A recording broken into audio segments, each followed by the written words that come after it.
વર્ણિવેશરમણીય દર્શનમ મંદહાસરુચિરાનનાંબુજમ પૂજિતમ સુરુ નરોત્તમૈર્મુદા ધર્મનંદનમહં વિચિંતયે.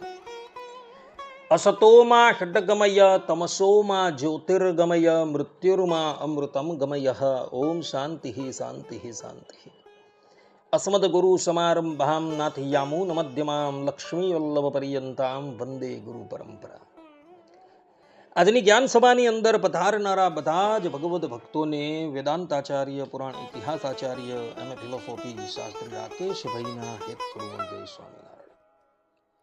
ભક્તો, આજની આ જ્ઞાન સભાની અંદર આપણે બધા ભગવાન સ્વામિનારાયણે લખેલી શિક્ષાપત્રીના 147મા શ્લોકની સ્પષ્ટતા શ્રવણ કરશું. તો બધા જ શ્રોતાગણો એકાગ્ર મને કરીને આ પ્રવચન શ્રવણ કરે અને એમાં પણ જે ગ્રહસ્થાશ્રમી છે એવો તો આ પ્રવચન અવશ્ય એકાગ્ર મને કરીને શ્રવણ કરે અને એને આત્મસાત કરી લે.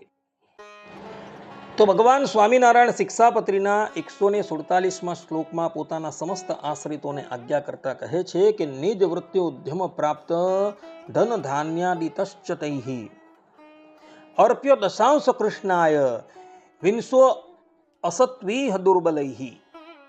અર્થાત કે તે ગ્રહસ્થ આશ્રમી સત્સંગી તેમણે પોતાની જે વૃત્તિ અને ઉદ્યમ તે થકી પામ્યું, જે ધન ધાન્યાદિક તે થકી 10મો ભાગ કાઢીને શ્રી કૃષ્ણ ભગવાનને અર્પણ કરવો, અને જે વ્યવહારે દુર્બળ હોય તેમણે 20મો ભાગ અર્પણ કરવો.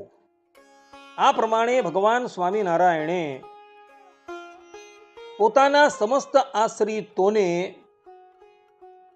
પોતાની વૃત્તિ અને ઉદ્યમ થકી પ્રાપ્ત થયેલા ધન ધાન્યમાંથી 10મો અને 20મો ભાગ કાઢવાની આજ્ઞા કરી છે. અને એ 10મો અને 20મો ભાગ કોને અર્પણ કરવો,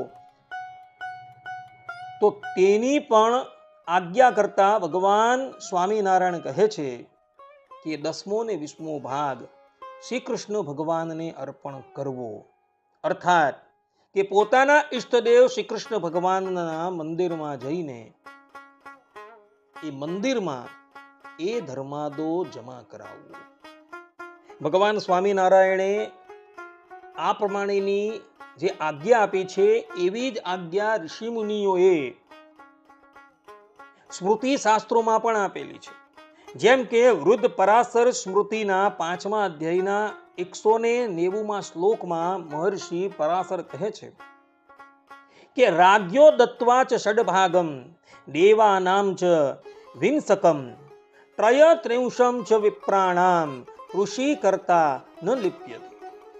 અર્થાત કે ખેડૂતે 6ઠ્ઠો ભાગ રાજાને આપવો, 20મો ભાગ દેવતાઓને આપવો અને 30મો ભાગ બ્રાહ્મણોને આપવો. તેને લઈ ખેતીનો કોઈ પણ દોષ એ ખેડૂતને સ્પર્શ કરી શકતો નથી.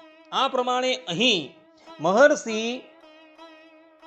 પરાશરે સ્પષ્ટ રૂપે મનુષ્ય માત્રને ધર્માદા કાઢવાની આજ્ઞા આપેલી છે. એ જ પ્રમાણે મહાભારતના અશ્વમેધીય પર્વ 78મા અધ્યાયના 11મા શ્લોકમાં વૈશંપાયન ઋષિ કહે છે કે એકામ ગામ દશ ગુર્દધ્યાદ દશ દધ્યાચ ગોષતી શતમ સહસ્ત્ર ગુર્દધ્યાદ સર્વે સમફલાહ સ્મૃતાહ.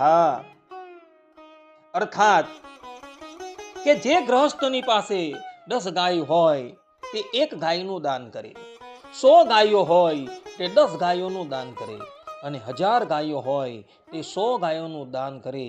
એ ત્રણેયને એક સમાન ફળ મળે છે. આ પ્રમાણે અહીં સ્પષ્ટ રૂપે વૈશંપાયન ઋષિ પણ એવું કહી રહ્યા છે કે મનુષ્યએ પોતાની જે ઉપજ હોય તેમાંથી કેટલોક ભાગ ઠાકોરજીને અર્પણ કરવો. જે પણ કોઈ ગ્રહસ્થ પોતાની વૃત્તિ અને ઉદ્યમમાંથી કેટલોક ભાગ કાઢીને ઠાકોરજીને અર્પણ કરે છે ને, એ ગ્રહસ્થને ક્યારેય પણ દુઃખ વેઠવું પડતું નથી.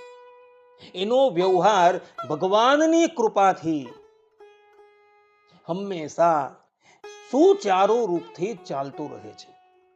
આ સંબંધમાં સ્વામિનારાયણ સંપ્રદાયના એક ભગવત ભક્ત વડતાલના જીજીબાના જીવનનો એક પ્રસંગ આત્મસાત કરવા યોગ્ય છે. વડતાલમાં જીજીબા નામના એક કોળી જ્ઞાતિના ભગવત ભક્ત રહેતા હતા. ખેતી કામ કરી અથવા તો મજૂરી કરી તેઓ પોતાનો નિર્વાહ ચલાવતા હતા. અને આ પ્રમાણે ખેતી કામ કરી મજૂરી કરી નિર્વાહ ચલાવવા છતાં પણ ભગવાન શ્રી હરિનું ભજન એવો અવિરત કરતા હતા. સત્સંગમાં જે ધર્મ નિયમ બતાવેલા છે એ બધા જ ધર્મ નિયમ એવું અક્ષણ રૂપે પાળતા હતા. જીજીબા ખેતી કામ કરે મજૂરી કરે એના દ્વારા એવો પોતાના ઘરનું પોષણ કરતા હતા. આ જીજીબાઈના ખેતરમાં એક રાયણનું વૃક્ષ હતું. જ્યારે એ રાયણના વૃક્ષની ઉપર ફળ આવે ત્યારે જીજીબાઈ એ રાયણના વૃક્ષોને પાળી એ ફળ વેચી જે પણ કંઈક આવે એના દ્વારા પોતાનો નિર્વાહ કરતા હતા. એક સમયની વાત હતી. એઓના ખેતરમાં જે રાયણનું વૃક્ષ હતું ને એ વૃક્ષોના ફળ બગડી ગયા હતા. કેટલાક ફળો રહ્યા હતા અને કેટલાક બગડી ગયા હતા. હવે જીજીબાઈ વિચાર કરવા લાગ્યા કે મારે મારા પરિવારનો નિર્વાહ કેવી રીતના કરવો. હું મહેનત મજૂરી કરીને મારા પરિવારનો નિર્વાહ કરું છું, પરંતુ કાયમને માટે તો કામ મળતું નથી. ખેતરની અંદર રાયણનું વૃક્ષ હતું. એ રાયણના વૃક્ષની ઉપર ફળ આવતા હતા તો રાયણ વેચીને હું મારો ગુજરાન ચલાવતી હતી, પરંતુ આજે તો રાયણના ફળ પણ બગડી ગયા છે. હવે મારે શું કરવું? આ પ્રમાણે એવો વિચાર કરતા હતા. ત્યાં જ ભગવાન સ્વામિનારાયણ પોતાના કેટલાક સંતો ભક્તોને લઈને ત્યાંથી પસાર થતા હતા. જીજીબાઈએ જોયું ભગવાન શ્રી હરિ જે મારા આરાધ્ય દેવ છે એ અહીંથી પસાર થઈ રહ્યા છે. એ દોડતા દોડતા ભગવાન શ્રી હરિની પાસે પધાર્યાને કહ્યું કે પ્રભુ, આપ મારા ખેતરમાં પધારો. મારા ખેતરમાં રાયણનું વૃક્ષ છે, ત્યાં ખૂબ સારી રાયણ થાય છે. આપ અને સંતો થોડી વાર વિશ્રામ કરો અને રાયણના ફળોને આરોગો. ભાવિક ભક્તોનો ભાવ જોઈ ભગવાન શ્રી હરિ પોતાના સંતો અને ભક્તોને લઈને એના ખેતરમાં પધાર્યા. રાયણના વૃક્ષ નીચે બિરાજમાન થયા. જીજીબાએ રાયણના કેટલાક ફળો ભગવાન શ્રી હરિને અર્પણ કર્યા. ભગવાન શ્રી હરિએ અને સંતોએ ખૂબ ભાવપૂર્વક એ ફળો આરોગ્યા. ત્યાર પછી જીજીબાઈ ભગવાન શ્રી હરિ પ્રત્યે બોલ્યા કે પ્રભુ, આ રાયણ દ્વારા મારો જીવન નિર્વાહ ચાલતો હતો, પરંતુ આ રાયણના ફળો બગડી ગયા છે. હવે મારે શું કરવું? ત્યારે ભગવાન શ્રી હરિ બોલ્યા કે જીજીબા, તમે ઠાકોરજીને અર્થે ધર્માદો કાઢો છો? ત્યારે જીજીબા બોલ્યા કે ના પ્રભુ, હું ઠાકોરજીને અર્થે ધર્મદા નથી કાઢતો. ત્યારે ભગવાન શ્રી હરિ બોલ્યા કે આજથી તમે નિયમ લેવો કે આ રાયણના વૃક્ષની ઉપર જે ફળ આવે એ ફળ વેચીને એમાંથી જે પણ કંઈક દ્રવ્ય પ્રાપ્ત થાય એમાંથી 10મો કે 20મો ભાગ તમારે લક્ષ્મીનારાયણ દેવને જમા કરાવો. વડતાલમાં આપણા લક્ષ્મીનારાયણ દેવ છે, એના ચરણમાં તમારે 10મો કે 20મો ભાગ મૂકવો. જો આ પ્રમાણેની ક્રિયા તમે કરશો તો અવશ્ય તમે વ્યવહારે સુખી થશો. ભગવાન શ્રી હરિએ આ પ્રમાણે આજ્ઞા કરી એટલે જીજીબાઈએ કહ્યું કે ભલે પ્રભુ, આજથી હું નિયમ લઉં છું કે મારી ઉપજ થકી જે પણ કંઈક મને પ્રાપ્ત થાય તેમાંથી 10મો કે 20મો ભાગ હું લક્ષ્મીનારાયણ દેવને અર્પણ કરીશ. આ પ્રમાણે જીજીબાઈએ નિયમ લીધો અને પછી ભગવાન શ્રી હરિ અને સંતો પોતાના ગંતવ્ય સ્થાન ઉપર ગયા.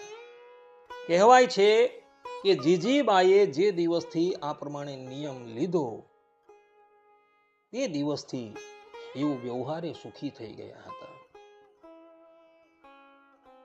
એમનો વ્યવહાર ભગવાનની કૃપાથી સુચારુ રૂપથી ચાલવા લાગ્યો.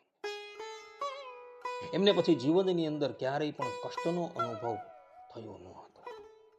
આ આખો પ્રસંગ સત્સંગ સ્ત્રી રત્નમાળા નામના ગ્રંથની અંદર લખાયેલો જોવા મળે છે. તો ગ્રહસ્થ આશ્રમીઓએ ભગવાન સ્વામિનારાયણે તથા ઋષિ મુનિઓએ જે પ્રમાણે કહ્યું છે તે પ્રમાણે એઓએ પોતાની વૃત્તિ અને ઉદ્યમ થકી પ્રાપ્ત થયેલા ધનનો અને ધાન્યનો ધર્મદા અવશ્ય કાઢવો. કારણ કે ધર્માદો કાઢશો તો તમારો વ્યવહાર ભગવાનની કૃપાથી ખૂબ સારી રીતે ચાલશે. એટલે વ્યવહારે સુખી થવા ઈચ્છતા ગ્રહસ્થએ પોતાની ઉપજ થકી ધર્માદો અવશ્ય કાઢવો અને એ ધર્માદો લક્ષ્મીનારાયણ દેવને અર્પણ કરવો અથવા તો નરનારાયણ દેવને અર્પણ કરવો. જે ઉત્તર દેશની અંદર રહે છે તેઓએ નરનારાયણ દેવને અર્પણ કરવો અને જે દક્ષિણ દેશની અંદર રહે છે તેઓએ લક્ષ્મીનારાયણ દેવને એ ધર્માદો અર્પણ કરવો. આ કેવલ સ્વામિનારાયણ સંપ્રદાયનું બંધારણ નથી, પરંતુ દરેક સંપ્રદાયનું બંધારણ છે. દરેક સંપ્રદાયના લોકોએ ધર્માદા અવશ્ય કાઢવું જોઈએ. પોતાની જે વૃત્તિ છે, પોતે જે ઉદ્યમ કરતા હોય એમાંથી જે ધન કે ધાન્ય પ્રાપ્ત થાય એમાંથી 10મો ભાગ ઠાકોરજીને અવશ્ય અર્પણ કરવો, જેથી કરીને એ ગ્રહસ્થ જીવનમાં ક્યારેય પણ કષ્ટનો અનુભવ કરશે નહીં. એનો વ્યવહાર ભગવાન સંભાળશે. માટે ભક્તો, આ વાત જે છે એ આત્મસાત કરી રાખજો અને ગ્રહસ્થ ભગવાનને અર્થે ધર્મદા અવશ્ય કાઢે. આટલું કહીને હું મારા પ્રવચનને વિરામ આપું છું. સર્વે સંતુ નિરામયઃ, સર્વે સુખીનો ભવંતુ, સર્વે ભદ્રાણિ પશ્યન્તુ, મા કશ્ચિદ દુઃખ ભાગ ભવેત અસ્તુ. જય સ્વામી.